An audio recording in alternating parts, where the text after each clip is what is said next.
गरीब सास बहू का लकड़ी का सिलेंडर। नीलो खाना बना रही है कि बीरबल की खिचड़ी पका रही है, और कितनी देर लगेगी? बस बन गया, ये लो। अरे नीलो, ये कैसा खाना बनाया है तूने? सब्जी कहीं से कच्ची है, कहीं से पक्की, और रोटी भी जले पापड़ जैसी बना रखी है। अरे इसे तो जानवर भी न खाएं। ये सुनकर नीलो गरीबी के चलते चिढ़कर कहती है, गोपी भैया, मुझ पर राशन पानी लेकर मत चढ़ो, समझे? जो बनाया है खा लो। इतने में दोनों गरीब सास बहू सर पर लकड़ियों की गठरियां लेकर आती हैं। हे राम, तुम दोनों भाई बहन क्यों झगड़ रहे हो? अब क्या हो गया? माँ, अब मुझसे चूल्हे पर खाना वाना नहीं बनेगा। भैया को तो बस मेरे बनाए खाने में नुक्स निकालना आता है। एक दिन इस बारिश में चूल्हा फूंक कर बनाकर दिखाओ खाना। तुम्हें पता है रोज रोज बारिश में गीली लकड़ियों पर धुएं में मैं कितनी मुश्किल से खाना बनाती हूँ। सभी के घरों में गैस सिलेंडर आ चुका है, एक बस मुझ बेचारी को ही ये मिट्टी का चूल्हा फूंकना पड़ता है और धुआं झेलकर खाना बनाना पड़ता है। ये कहते कहते नीलो की आंखों में आंसू आ जाते हैं। तभी 5 साल की सोनी तोतली जुबान में कहती है, तो पौधा बुआ मत लो, कल से मैं खाना बना दूंगी। मेरी प्यारी गुड़िया। इतने में सरोज उन गरीब सास बहू के घर आती है। लाजो रूपा, अरे कहाँ हो दोनों सास बहू? अंदर है सरोज काकी। अरे जरा एक गठरी लकड़ी तोल दो। क्या है ना, मेरे घर का सिलेंडर खत्म हो गया है। सिलेंडर बुक कराया था, कल तक आ जाएगा। आज भर के लिए चूल्हा जलाने के लिए लकड़ी चाहिए। वैसे तो जब से सिलेंडर का कनेक्शन कराया चूल्हा फूंकने की आदत तो छूट ही गई है। पता नहीं तुम दिन रात इस चूल्हे का धुआं कैसे झेलते हो। अरे तुम भी सिलेंडर का कनेक्शन क्यों नहीं करा लेते? रहने दे सरोज, अब दिन रात गैस एजेंसी के चक्कर काटना हम सास बहू के बस की नहीं है। और रहने दे लाजो, बहाने मत बना। मैं जानती हूँ तेरे पास उतने पैसे नहीं है जो कनेक्शन ले। चल लकड़ियाँ तौल दे। लाजो जल्दी से एक गठरी लकड़ी तौल कर सरोज को दे देती है। ये कहानी है नया गांव में रहने वाले एक गरीब परिवार की, जिसमें गोपी नीलो सोनी के साथ गरीब सास बहू रहती थी। अब दोनों रोज तड़के भोर जंगल से लकड़ियां काट कर उन्हें बाजार में बेचती। एक वक्त पहले तक तो उनकी लकड़ियों की बिक्री ठीक ठाक हो जाती है, मगर समय के साथ सबके घर में गैस सिलेंडर आने की वजह से उन गरीब सास बहू की लकड़ी की बिक्री बहुत कम हो गई और बारिश के चलते अक्सर लोग उनसे लकड़ी खरीदते भी नहीं। मगर नीलो को गरीबी में गीली लकड़ियों पर ही खाना बनाना पड़ता। एक दिन लाजो की तबीयत बिगड़ जाती है। माँ, आज तुम्हारी तबीयत बिल्कुल भी ठीक नहीं लग रही है। तुम्हारी जगह आज लकड़ियाँ काटने भाभी के साथ मैं चली जाती हूँ। फिर तो मैं भी आपके साथ चलूंगी बुआ। फिर रूपा अपनी नंद और बेटी के साथ जंगल में आती है और थोड़ी देर बाद तीनों लकड़ियों की गठरियां लेकर घर लौट रहे होते हैं। तभी सोनी एक पेड़ की छांव में एक बुढ़िया को खिलौने बेचते देखती है और बार बार पीछे पलटकर उस बुढ़िया को देखती है। खिलौने ले लो खिलौने, लकड़ी के सुंदर सुंदर खिलौने। बुआ, वो देखो बूढ़ी अम्मा सिलेंडर और चूल्हा भी बेच रही हैं। उस पर खाना बनाने से तुम्हें धुआं नहीं लगेगा बुआ? सोनी, वो लकड़ी के खिलौने वाला सिलेंडर है, उस पर खाना नहीं बन सकता। तो फिर मेरे लिए खरीद दो, मुझे वो चाहिए। ये ले मेरा बच्चा, ये सिलेंडर चूल्हा तेरे लिए। मगर बूढ़ी अम्मा, मेरे पास आपको देने के लिए पैसे नहीं। कोई बात नहीं, तुम अपनी लकड़ी की ये गठरी दे दो और ये जादुई सिलेंडर है, इसे ले जाकर जैसे ही तुम अपने घर में रखोगे ये अपने आकार में आ जाएगा और तुम्हें खाना देगा। इसके बाद सोनी वह गैस सिलेंडर लेकर दोनों के साथ घर आती है और जैसे ही सिलेंडर और चूल्हे को जमीन पर रखती है, वो लकड़ी का सिलेंडर बड़ा हो जाता है। नीलो, ये लकड़ी का सिलेंडर तो सचमुच में जादुई सिलेंडर है। मुझे तो लगा था वो बूढ़ी अम्मा झूठ बोल रही थी। मगर भाभी, ये सिलेंडर है तो लकड़ी का ना, क्या इसके अंदर गैस होगा और ये जलेगा? लकड़ी के सिलेंडर का जादू आजमाने के लिए नीलो चूल्हे पर एक खाली बर्तन चढ़ाती है। तभी जादुई सिलेंडर चूल्हा अपने आप जल जाता है। ये तो चमत्कार हो गया, मगर हम इस जादुई सिलेंडर पर बनाएंगे क्या? घर में राशन पानी तो है नहीं। माँ, क्यों ना हमें जादुई सिलेंडर से खाना मांग कर देखे? मुझे ढेर सारी स्वादिष्ट खीर चाहिए। इतना कहते ही चूल्हे पर चढ़ा खाली बर्तन खीर से लबालब भर जाता है, जिसे देखकर उस गरीब का परिवार बहुत खुश होता है। देखो माँ, इस स्वादिष्ट खीर से कितनी अच्छी खुशबू आ रही है, चलो खाते हैं। फिर सब लकड़ी के जादुई सिलेंडर को शुक्रिया कहकर खुशी से खीर खाते हैं। आज कितने सालों बाद हम गरीबों की थाली में रूखी सूखी रोटी नहीं बल्कि खीर है। लकड़ी के जादुई सिलेंडर के आ जाने के बाद से गरीब सास बहू के घर में रोज अच्छा खाना बनता है, जिसकी खुशबू हर तरफ फैल जाती है। तभी खुशबू सूंघकर दुलारी अपनी बहू चंदा से कहती है, ये दोनों सास बहू के घर से खाने की कितनी अच्छी खुशबू आ रही है। आ रही हो चंदनिया? काहे सासू जी? देख लाजो की बहू रूपा कितना फंटास्टिक खाना बना रही है कि खुशबू यहाँ तक आवत है, और एक तू खाना बनाती है, देख कर ही पेट भर जात है। करे ओमकार बिटवा, ठीक कहा ना? हाँ अम्मा, अरे इसको तो महंगे से महंगे साग सब्जी लाकर दे दो, गुड़ गोबर बनाकर ही परोसती है।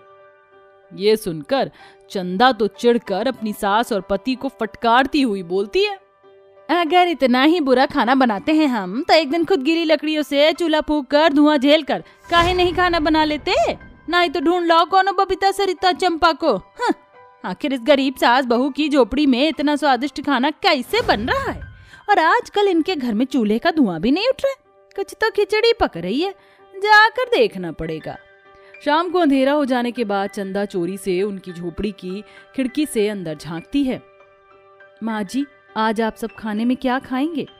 अरे बहू, मुझे तो गुजिया और मीठे मीठे मालपुए खाने का बड़ा मन कर रहा है। इस गरीबी के चलते बरसों बीत गए खाए। ठीक है माँ जी, मैं आपके लिए मालपुए और गुजिया बनाती हूँ। रूपा, मेरे लिए तो आलू पूरी बना देना। और भाभी, मेरे और सोनी के लिए सेवई भी बनाना। ये नंगू तेली फरमाइश तो ऐसे राजा भोज की तरह कर रहे जैसे राजा की औलाद है। इतना भी क्या राशन भरवा लिया है इन्होंने? तभी रूपा चूल्हे पर खाली बर्तन चढ़ाकर जादुई लकड़ी के सिलेंडर से कहती है, ऐ हम गरीबों के जादुई लकड़ी के सिलेंडर, जल्दी से मुझे गुजिया, मालपुए, आलू पूरी और ढेर सारी सेवइयां दो।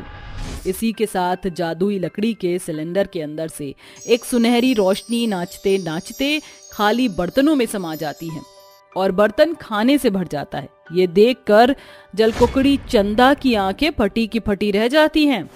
अच्छा, तो यह है चक्कर इन गरीबों के घर में जादुई लकड़ी का सिलेंडर है, और यही इन्हें भर भर कर स्वादिष्ट खाना दे रहा है। मगर कोई बात नहीं, आज रात को अगर ये जादुई लकड़ी का सिलेंडर मैंने न चुराया तो मैं भी सासू जी की चंदनिया नहीं। इसके बाद गरीब सास बहू का पूरा परिवार खुशी से स्वादिष्ट खाना खाकर सो जाते हैं। तो वहीं चंदा अपने पति को लालच देती है और दोनों दबे पांव झोपड़ी में आकर वो जादुई सिलेंडर और जादुई चूल्हा चुराकर अपनी झोपड़ी में ले आते हैं। चंदा, जल्दी कर और इस जादुई सिलेंडर से खाना मांग, मेरे पेट में चूहे पकड़ा पकड़ी खेल रहे हैं। अरे चंदनिया, मेरे लिए बढ़िया सी पनीर की सब्जी, आलू दम, खीर और रसगुल्ले सब मांग। ए जादुई सिलेंडर, हमको ये सारा खाना दे। अचानक से जादुई सिलेंडर जोर जोर से हिलने लगता है। अरे कहीं ये सिलेंडर फटने वाला तो नहीं रे, भागो रे। जैसे ही तीनों भागकर बाहर आते हैं, सिलेंडर फट जाता है और उनकी झोपड़ी जल जाती है। तभी लाजो का परिवार सिलेंडर गायब देखकर बाहर आता है। हे राम, हमारी झोपड़ी जल गई, ये सब इस चंदनिया के चलते हुए है। ना ही लाती उनका जादुई सिलेंडर तो ये ना होता। कितनी मुश्किल से तो हम गरीब के खातिर जादुई लकड़ी का सिलेंडर आया था, अब फिर से मुझे चूल्हा फूंकना पड़ेगा। तभी सोनी भागकर अंदर जाती है तो जादुई सिलेंडर झोपड़ी में ही होता है। माँ, दादी माँ, बुआ, हमारा जादुई सिलेंडर कहीं नहीं गया, वो हमारी झोपड़ी में ही है। चंदा, अगर जिंदगी पर दूसरों की खुशियों से ऐसे ही जलती रहोगी तो यही होगा, समझी? मगर अगर तुम दूसरों की खुशियों में खुश रहना सीख जाओगी तो खुश रहोगी। इस तरह से जलन और लालच के चलते चंदा की झोपड़ी भी जल जाती है और गरीबी में खुशी से रूखी सूखी रोटी खाकर रहने के फल स्वरूप जादुई लकड़ी का सिलेंडर उन गरीब सास बहू की झोपड़ी में फिर से आ जाता है, जिसके बाद वह उस सिलेंडर से स्वादिष्ट खाने का एक ठेला लगाते हैं, जिससे उनकी कमाई होने लगती है और उनके घर के गरीब हालात ठीक होने लगते हैं। बूढ़ा 5 बेटियों का पिता हरीश बेहद आस लगाकर खेत में फसल लगा रहा था। हे भगवान, मेरी इस फसल को अच्छे से लगाना ताकि मुझे इसका 5 गुना लाभ हो जाए और मैं अपनी 5 बेटियों की इससे शादी कर पाऊं। बस 3 महीने की बात है। 3 महीने बीत जाते हैं। हरीश के खेत में काफी अच्छी फसल आई थी। वो इन्हें निकालने ही जा रहा था कि एक रात पहले बहुत घमासान बारिश होती है, जिसमें उसकी सारी फसल बर्बाद हो जाती है। खेतों में पानी भर जाने से काफी किसानों को नुकसान पहुंचता है और अपने इस नुकसान को देखकर हरीश सर पर हाथ रखकर रोने लगता है। हे भगवान, मैं तो बर्बाद हो गया। अब मैं अपनी 5 बेटियों की शादी कैसे करूंगा? मैं एक बूढ़ा किसान इसी चीज में तो आस लगा कर बैठा था। बेटियों के ससुराल वालों की मांग कैसे पूरी करूंगा? उन्हें तो मुझसे 5 तोला सोना और 20 जोड़ी कपड़े मांगे थे। कहाँ से लाऊंगा? अब कहाँ से लाऊंगा? बाबा, आप चुप हो जाइए, इतना परेशान मत होइए। माँ की वैसी हालत खराब है, आप भी परेशान होंगे तो हमें कौन देखेगा? हाँ बाबा, निशा दीदी बिल्कुल ठीक कह रही हैं। हमारी शादी की चिंता मत कीजिए। कैसे न करूं बच्चों? तुम 5 बेटियों की शादी इस खेत के पैसों से ही तो होनी थी। सब खत्म हो गया, सब बर्बाद हो गया, मैं बर्बाद हो गया। बाबा, संभालिए खुद को, हम दोबारा मेहनत कर लेंगे। आप हमारे ससुराल वालों से थोड़ी मोहलत और मांग लीजिए। हाँ, अब तो यही करना पड़ेगा। फिर शादी की तारीख पास आ रही थी। इस चिंता में हरीश हाथ जोड़कर अपनी बेटी के ससुराल पहुंच जाता है। समधन जी, बड़ी समस्या हो गई है। मेरी सारी फसल बर्बाद हो गई है, तो अब मैं उतनी मांग नहीं जुटा पाऊंगा। कृपा करके आप थोड़ा समय और दे देते और मांग कुछ कम कर लेते, मेरे लिए आसान हो जाता। क्या? यहाँ शादी की तारीख 2 हफ्ते बाद ही है और आप कह रहे हैं मांग कम कर लूं? अरे मैं आपको अपने 5 गुण वाले बेटे दे रही हूँ। मुझे तो अपनी नाक ऊंची रखनी है या नहीं?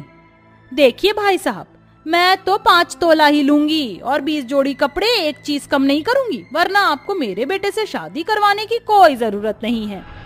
अरे समधन जी, समझने की कोशिश कीजिए। मैं आपके आगे हाथ जोड़ रहा हूँ, ये रिश्ता मत तोड़िए। मैं अपनी 5 बेटियों के लिए अब कहाँ रिश्ता देखूंगा? अरे समाज में थू थू हो जाएगी। तो मैं क्या करूँ? आप जैसे गरीबों को अपने होनहार 5 बेटे दे दूं? चलिए, टाइम बर्बाद मत कीजिए, मुझे यहाँ से कहीं और जाना है। ऐसा कहकर गायत्री हरीश को घर से निकाल देती है। वो परेशान हताश होकर घर पहुंचता है, जहां उसकी पत्नी बिस्तर पर लकवा खाए हुए पड़ी थी। मुझे माफ करना माया, मैं तुम्हारे पास हूँ। न बेटियों का ख्याल रख पा रहा हूँ और उनकी शादी भी मेरे कारण टूट गई। अब मैं 5 बेटियों की शादी कैसे करूँगा? इतने पैसे कैसे जोड़ूं कि 5 तोला सोना इकट्ठा कर लूं? हरीश की ये बात ये 5 बेटियों को धक्का लगता है और बिस्तर पर पड़ी माया की आंखों से आंसू निकल जाते हैं। पिताजी, हम कोई और काम करेंगे और पैसे को इकट्ठा करेंगे और इसकी जिम्मेदारी हम 5 की है। नहीं बच्चों, मैं ही कोई काम करूंगा। मेरी सिलाई मशीन रखी है ना, मैं दर्जी का काम फिर से शुरू करूंगा और तुम 5 की शादी कराऊंगा।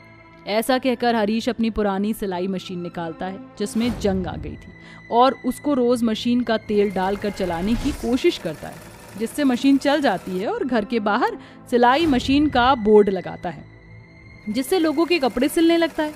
महज 15 दिन मेहनत करने से वो सिर्फ 1500 रुपए ही हासिल कर पाता है।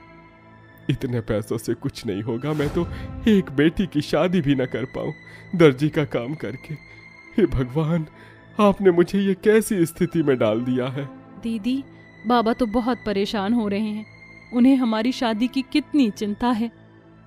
तुमने बिल्कुल ठीक कहा पंखुड़ी। लगता है मैं अपने बच्चों के लिए कुछ नहीं कर सकता हूँ। व्यर्थ है मेरा ऐसा जीवन। बाबा रुक जाइए, आप कहाँ जा रहे हैं? बाबा सुनिए। बाबा, बाबा आप सुन क्यों नहीं रहे? उसकी पांचों बेटियां उसे आवाज लगाती हैं, मगर हरीश अपने सुध बुध में सिलाई मशीन छोड़कर एक नदी किनारे पहुंच जाता है। मेरे जीने का कोई तात्पर्य नहीं रह गया है। ना मैं अपनी पत्नी के लिए कुछ कर सकता हूँ, ना अपनी पांचों बेटियों के लिए। ऐसे व्यर्थ जीवन को जीकर मैं क्या करूँगा? मर जाना चाहिए मुझे, क्योंकि ऐसी सोच सोच कर मैं तो मर ही जाऊँगा। ये कहते ही हरीश नदी में कूदकर अपनी जान देने की कोशिश करता है। तभी एक परी उसे बचाकर बाहर ले आती है। हरीश, भला तुम अपना कीमती जीवन ऐसे क्यों व्यर्थ कर रहे थे? जानते हो जिंदगी कितनी अनमोल होती है, और अभी अभी मैं तुम्हारे मुंह से तुम्हारी पांचों बेटियों और पत्नी का जिक्र भी सुन चुकी हूँ। उन्हें छोड़कर तुम क्यों जाना चाहते हो? क्या करूं? मुझ जैसा गरीब सब कुछ गवा बैठा है। पांचों बेटियों की शादी मेरी वजह से टूट गई। पत्नी का इलाज भी नहीं करवा सकता हूँ, फसल भी बर्बाद हो गई, और दर्जी के काम से भी मुनाफा नहीं हो रहा। तो जी कर क्या करूंगा? इसलिए मरना ठीक लगा। परेशान मत हो, तुमने जितना संघर्ष किया है उसका फल तो तुम्हें मिलना ही चाहिए। ये लो, मैं तुम्हें 5 लहंगे दे रही हूँ। जैसे ही तुम्हारी पांचों बेटियां ये जादुई लहंगे पहन लेंगी तो इनमें से जरूरत की चीज निकलेगी जो कभी खत्म नहीं होगी, और तुम्हारी सारी चिंताएं जरूर खत्म हो जाएंगी। जाओ। क्या? सच में? तुम्हारा बहुत बहुत शुक्रिया। हरीश घर पहुंचकर अपनी बेटियों से कहता है, निशा, काजल, आरुषि, नैना, पंखुड़ी, बेटा बेटा जल्दी से ये लहंगा पहन लो, देखना चमत्कार हो जाएगा। ये कोई ऐसा वैसा लहंगा नहीं है, जादुई लहंगा है। ठीक है पिताजी। पिता की बात सुन जैसे ही पांचों बेटियां लहंगा पहन करके चल के आती हैं तो एक तेज रोशनी में निशा के लहंगे से चांदी के बर्तन निकलते हैं, काजल के लहंगे से स्वादिष्ट खाना निकलता है, आरती के लहंगे से सुंदर सुंदर लहंगे निकलते हैं, नैना के चलते ही लहंगे से पैसे निकलने लगते हैं, और पंखुड़ी के लहंगे से ढेर सारे सोने के गहने निकलते हैं। बाप रे बाप, बाबा ये तो चमत्कार ही हो गया। ये लहंगे इतने जादुई हैं, इतनी सारी चीज, इसका हम करेंगे क्या? वो सब तो ठीक है बाबा, पर आपको ये 5 जादुई लहंगे मिले कहाँ से? मैं बताता हूँ। दरअसल ये कहकर हरीश अपनी बेटियों को सब कुछ बयां कर देता है। एक बार भी आपने माँ या हमारे बारे में नहीं सोचा, और आप जान देने चले थे। क्या आपने ये सोचा कि हम कैसे रहते आपके बिना? हाँ बाबा, आपको ऐसा करने का कोई हक नहीं है, दोबारा ऐसा बिल्कुल मत करना। नहीं करूंगा मेरी बच्ची, पर तुम्हारे जादुई लहंगे से अब मैं तुम्हारी शादी में बहुत अच्छी दावत भी करवा सकता हूँ, और मुंह मांगी रकम ससुराल वालों को भी दे सकता हूँ। हाँ पिताजी, पर हम इन जादुई लहंगे से अपने जैसे गरीब लोगों की मदद करेंगे और उनकी शादी करवाएंगे। हाँ, और मैं ये लहंगे बेचूंगा, जिससे थोड़ा मुनाफा भी हो जाएगा। फिर पांचों बेटियों के जादुई लहंगे से मिली चीजों से हरीश अपनी पांचों बेटियों की धूमधाम से शादी करवा देता है, जिन्हें पहनकर पांचों बेटियां शादी करती हैं, और उनके चलने से फिर से जादुई लहंगे से ढेर सारे गहने, सोना, चांदी, स्वादिष्ट खाना और लहंगे निकलते हैं। हरीश सही उपयोग करता है और गरीब लोगों को खाना खिलाता है। जब पांचों बेटियों की विदाई होती है तो एक गरीब बिरजू हाथ जोड़कर हरीश से कहता है, हरीश, तूने अपनी पांचों बेटियों की शादी इतनी धूमधाम से की है, मेरी 2 बेटियों की शादी नहीं हो पा रही है, क्योंकि मेरे पास मुंह मांगी रकम नहीं है देने के लिए। क्या तुम मुझे थोड़े से पैसे उधार दे सकते हो? अरे, इसमें उधार वाली कौन सी बात है? तेरी दोनों बेटियों का खर्चा सब मैं करूंगा, ये तो निश्चित है। तेरा बहुत बहुत शुक्रिया हरीश। काजल, निशा बेटा, तुम पांचों जानती हो ना मैं क्या कहने वाला हूँ? आप निश्चिंत रहिए बाबा, हम पांचों वक्त पर यहाँ आ जाएंगे और जरूरी समय पर ही जादुई लहंगे का इस्तेमाल करेंगे। ठीक है बच्चों। इस तरह हरीश की पांचों बेटियों की विदाई हो जाती है और वो अपने ससुराल में हंसी खुशी रहती हैं। कुछ दिन बाद हरीश के पास वो आती हैं तो गांव में ऐसे बहुत से व्यक्ति होते हैं जो अपनी बेटी की शादी नहीं कर पा रहे थे। उसकी सारी जिम्मेदारी पांचों बेटियां अपने जादुई लहंगे से पूरी करती हैं। जिससे हम सब की शादी में अच्छा दहेज पहुंच जाता है, दावत भी अच्छी होती है और दहेज का सामान भी आ जाता है। गांव के सभी पिता हरीश के सामने हाथ जोड़ते हैं। हरीश, तेरी बेटी और तेरा मैं कैसे धन्यवाद करूं। तेरी वजह से मेरी बेटी को बहुत अमीर ससुराल मिला है। बहुत बहुत धन्यवाद। सिर्फ बिरजू के ही नहीं, हम सब की तूने जितनी मदद करी है, हमारी सारी बेटियां अच्छे ससुराल में गई हैं। ये सब तेरी वजह से हुआ है। भगवान तेरी बेटियों की झोली हमेशा ऐसी ही भर कर रखे। अरे अरे, ये सब तो भगवान की देन है। तुम्हारी बेटियां मेरी बेटियों की तरह ही तो हैं। इस तरह और उसकी 5 बेटियां जादुई लहंगे से सब गरीबों की मदद करती हैं और माया का इलाज भी चलता है, जिससे वह धीरे धीरे ठीक हो जाती है। वो सब खुशी खुशी रहते हैं। दोस्तों, आपको हमारी जादुई लहंगे की कहानी से जो सबक मिला, हमें कमेंट करके जरूर बताएं और चैनल को सब्सक्राइब करना ना भूलिए।